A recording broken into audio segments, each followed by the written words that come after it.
ATM यानी automated teller machine. ATM एक modern tool है जिसमें कि सिमलेस ट्रांजैक्शंस होता है। एटीएम को यूज़ करने से बैंकिंग ट्रांजैक्शंस काफ़ी आसान हो जाते हैं। यह पेपरलेस भी होता है और सबसे खूबसूरत बात इसमें यह है कि इसमें इंस्टेंट एक्शन होता है, यानी आपने कार्ड स्लॉट में कार्ड डाला, नेविगेशन को फॉलो किया, पिन डाला और कैश आपके सामने हाजिर हो जाएगा। सामान्य तौर पे हम समझते हैं कि एटीएम से केवल कैश विड्रॉल ही होता है, लेकिन जनाब ये कैश विड्रॉल के साथ साथ up to certain extent cash deposit भी होता है। पिन आप चेंज कर सकते हैं एटीएम के द्वारा, या आपको नया कार्ड जारी हुआ है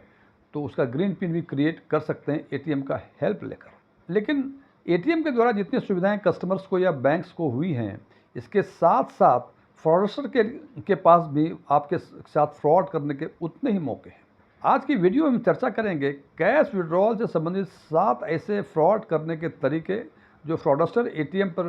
उपयोग करते हैं और उसके बचने के 7 उपाय। मैं डीएम झा, आप देख रहे हैं स्टोन टैक्समैन चैनल। यदि इस वीडियो से आपको कोई नई जानकारी मिले या यह वीडियो आपको पसंद आए, इसको लाइक करें, अपने फ्रेंड्स के साथ शेयर करें, कमेंट बॉक्स में यस लिखें, और यदि आपको लगे कि इस वीडियो में ऐसी कोई जानकारी नहीं है जो पहले से आपको नहीं पता थी,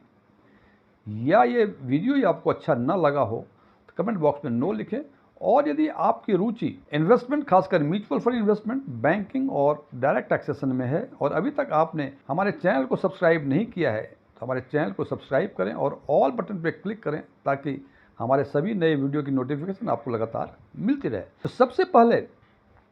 जो तरीके हैं फ्रॉड करने के एटीएम पर फ्रॉडस्टर द्वारा, उसमें सबसे पहला नाम है कार्ड स्किमिंग का।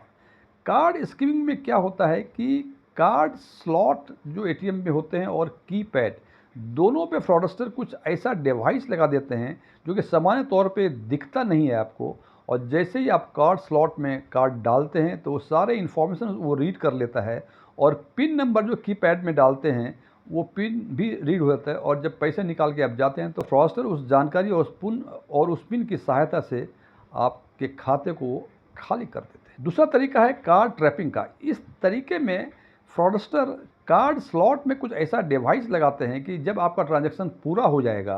और उसके बाद कार्ड आपका बाहर नहीं आएगा, आप कार्ड उससे निकाल नहीं सकते, कार्ड उसी में फंस जाएगा। तीसरा तरीका है शोल्डर सर्फिंग। यह शोल्डर सर्फिंग सामान्य तौर पे ग्रामीण इलाकों के एटीएम में काफ़ी देखा गया है। इसमें हालांकि आप जैसा जानते हैं कि एटीएम के डोर पे लिखा होता है कि एक बार में एक ही व्यक्ति अंदर जाएं, लेकिन ग्रामीण इलाकों में वो डोर जो है उसको किनारे कर दिया जाता है और जितने आदमी उस केबिन में आ सकते हैं उतने आगे पीछे दाएं बाएं खड़े रहते हैं और अपनी बारी का इंतजार करते हैं। हालांकि लोग समझते हैं कि ग्रामीण इलाके के लोग हैं, उनको समझदारी नहीं इसलिए ऐसा करते हैं, लेकिन जनाब उसी में से कोई फ्रॉडस्टर होता है जो कि आप जब पिन डालते हैं तो आपके कंधे के ऊपर से या आपके बगल से उस पिन को रीड कर सकता है, और यदि उसके पास आपके कार्ड की जानकारी पहले है तो आप जब जाएंगे तो उसके बाद जो पिन देखा है उन्होंने आपके कंधे के बगल से या आपके बगल से, वो और कार्ड की जानकारी के साथ आपके पैसे वो आपके खाते से निकाल लेंगे। चौथा है फिशिंग। फिशिंग में क्या होता है कि आपके पास कुछ एसएमएस आएगा, मेल आएगा, कुछ व्हाट्सएप मैसेज आएगा और वो कहेगा लिंक को क्लिक करें। क्लिक करने के बाद वो कार्ड की जानकारी मांगेंगे, उसका पिन नंबर मांगेंगे, उसका ओटीपी मांगेंगे, और जैसे ही सारी जानकारी उनको देंगे आपके खाते खाली हो जाएंगे। पांचवा तरीका है विशिंग। विशिंग में फ्रॉडस्टर बैंक अधिकारी बन के कहते हैं कि आपका डेबिट कार्ड जो है आज शाम में बंद हो जाएगा, इसके लिए ये लिंक क्लिक करें, वो लिंक क्लिक करें, और ये एक्टिव कराने के चक्कर में वो सारे इन्फॉर्मेशन आपसे ले लेते हैं और आपके खाते को वो खाली कर देते हैं। छठा है कैश ट्रैपिंग। आपने देखा होगा कि जब ट्रांजैक्शन पूरा होता है तो कैश डिस्पेंसर से कैश निकलते हैं, जिससे कि आप कैश हाथ से पकड़ के निकाल सकते हैं। कैश ट्रैपिंग में कैश डिस्पेंसर में फ्रॉडस्टर कुछ ऐसी व्यवस्था करता है कि वो कैश निकले नहीं, कैश उसी में फंस जाए, और जैसे ही आप किसी सहायता लेने के लिए बाहर जाते हैं फ्रॉडस्टर इसी ताक में रहते हैं, अब वो कैश निकाल लेते हैं उससे। और सातवां तरीका है कार्ड क्लोनिंग। इसका मतलब कि इस तरीके में जो भी जानकारी कार्ड की फ्रॉडस्टर के पास है, उस जानकारी के हिसाब से वो कार्ड एक नकली कार्ड बना लेते हैं, और चूँकि किसी भी तरीके से पिन यदि मालूम हो जाएगा उसको, तो कार्ड और उस पिन के सहायता से आपके खाते से पैसे वो निकाल लेते हैं। ये 7 तरीके हैं। हालांकि तरीके केवल इतने ही नहीं जनाब, तरीके और भी हो सकते हैं, क्योंकि फ्रॉडस्टर डेली फ्रॉड के नए तरीके निकालते हैं। अब अगला सवाल है कि इसके सुरक्षा के क्या उपाय हैं। सबसे पहली चीज़ ध्यान रखें, सबसे पहला सुरक्षा के उपाय कि जब भी किसी एटीएम को यूज़ करने की आपकी इच्छा हो तो ध्यान रखें, कोशिश करें कि वो एटीएम ब्रांच के साथ हो या ब्रांच के आसपास हो, और यदि ये ब्रांच के आसपास नहीं है तो वैसा एटीएम को ढूंढें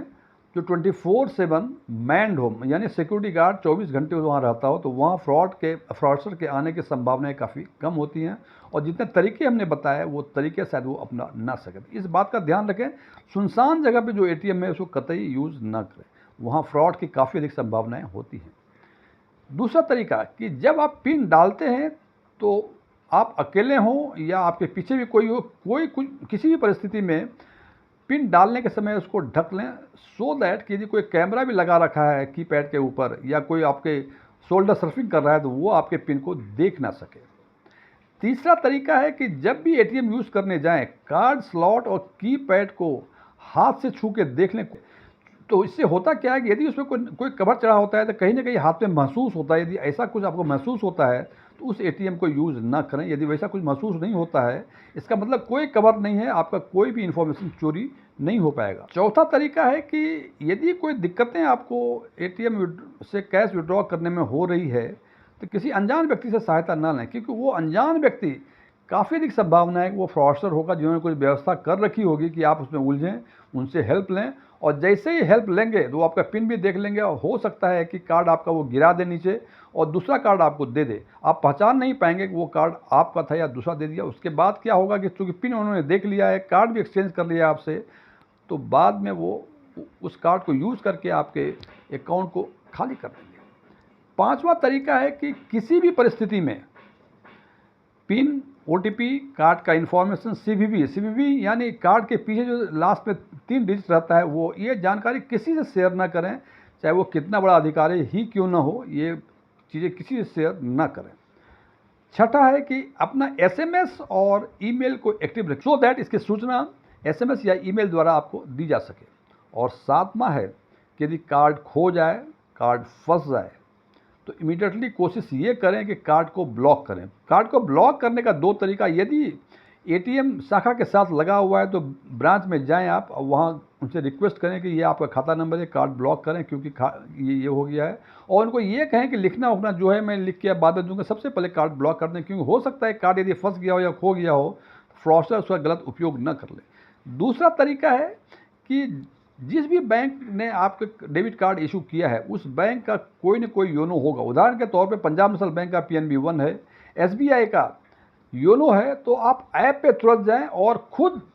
कार्ड को ब्लॉक कर दें, क्योंकि बैंक में जाएंगे तो हो सकता है यदि आपको दोनों ही सुविधाएं हैं कि बैंक ब्रांच भी पास में है और आपके पास ऐप भी है, तो कोशिश करें ऐप से जल्दी करें, क्योंकि ब्रांच जाएंगे हो सकता है ब्रांच में भीड़ हो, वो कहें कि एप्लीकेशन लिखिए फिर मैं कुछ करूंगा, तो इतना देरी ना हो। इसके लिए बेहतर है कि ऐप यदि आप डाउनलोड है आपके तो उसको यूज़ करें, और डाउनलोड नहीं है और जिस बैंक का भी डेबिट कार्ड आपके पास है तो आज के दिन ही उस बैंक का ऐप डाउनलोड कर लें, क्योंकि ऐप डाउनलोड करने से बहुत सारी चीज़ों के लिए आपको शाखा में विजिट करने की ज़रूरत नहीं पड़ेगी। फ्रेंड्स, इसके अलावे भी हैं, जैसे मैंने पहले बताया कि जितने तरह के रिस्क बताए, जो बचाव के तरीके बताए, ये केवल ये लिमिटेड नहीं है, इसके अलावा कई तरीके हो सकते हैं फ्रॉड करने के भी, इसके बचाव के भी। इसके बारे में यदि कुछ और जानकारी चाहिए तो आप कमेंट बॉक्स में हमें ज़रूर लिखें। Thank you.